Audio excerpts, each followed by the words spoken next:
श्रीराम जय जय राम. श्री अनंतकोटी ब्रह्मांड नायक राजाधिराज सच्चिदानंद सद्गुरु श्री ब्रह्मचैतन्य महाराज की जय.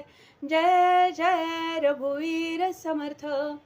श्रीराम. श्री ब्रह्मचैतन्य गोंदवलेकर महाराज प्रवचन. 12 ऑगस्ट. शांती परमात्मा स्मरणाने मिळते. नवविधा भक्तीत जशी श्रवण ही पहिली भक्ती, तद्वतच अनेक संत लक्षणात शांती हे पहिले लक्षण आहे. वास्तविक संतांची लक्षणे सांगता येणे कठीण. तरी पण असे म्हणता येईल की शांती हे संतांचे मुख्य लक्षण आहे. पृथ्वी ही क्षमा शांतीरूप आहे. त्याप्रमाणेच संत असतात. शांती ढळायला बाहेरची परिस्थिती कारण नसून अंतस्थिती हीच कारण आहे. जिथे स्वार्थ तिथे अशांती.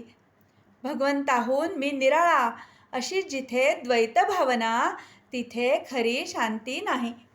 अनन्यतेने शांती प्राप्त होते आणि तीच परमार्थाचा पाया आहे. पैसा आणि लौकिक ही अशाश्वत आहेत. त्यांच्यात चित्त ठेवल्याने अशांतीच येणार. शांती बिघडायला 2 कारणे आहेत. एक गत गोष्टींचा शोक आणि दुसरे पुढची चिंता. आपल्या बाबतीत घडणारे मागले आणि पुढले हे दोन्ही ईश्वराधीन आहेत अशी दृढ समजूत झाली तर शांती बिघडणार नाही. आणखी महत्त्वाची गोष्ट म्हणजे सदाचरण. सदाचरण नसेल तर शांती कधीही येणार नाही. पश्चात्ताप करण्याची पाळी येईल. म्हणून प्रत्येक कर्म भगवंताच्या साक्षीने करावे. भगवंताला साक्षी ठेवून कर्म केले तर हातून दुष्कर्म होणार नाही. सदाचरण हा परमार्थाचा पाया आहे. आपली शांती परिस्थितीवर अवलंबून नसावी. एका साधूला कोणीतरी शेतात झाडाखाली आणून ठेवले. तो तिथे स्वस्थ बसून नामस्मरण करीत असे. तिथे लोक त्याच्या दर्शनाला येऊ लागले. लोकांची ये-जा वाढल्यामुळे त्या शेताच्या मालकाला त्रास वाटू लागला. म्हणून त्याने त्या साधूला उचलून दुसरीकडे ठेवले. साधूची शांती पूर्वीच्या स्थळी होती तशीच दुसऱ्या ठिकाणीही कायम होती. शेतमालकाला आश्चर्य वाटले. ज्याचे मन शांत आणि चिंतारहित असते त्याला कुठेही ठेवा तो शांतच राहणार. म्हणून भगवंतावर विश्वास ठेवून स्वस्थ बसावे. त्याच्यावर भार घालून प्रपंच करावा. कर्तेपण आपल्याकडे घेऊ नये. अकर्तृत्व भाव ठेवावा. अशाने शांती येईल.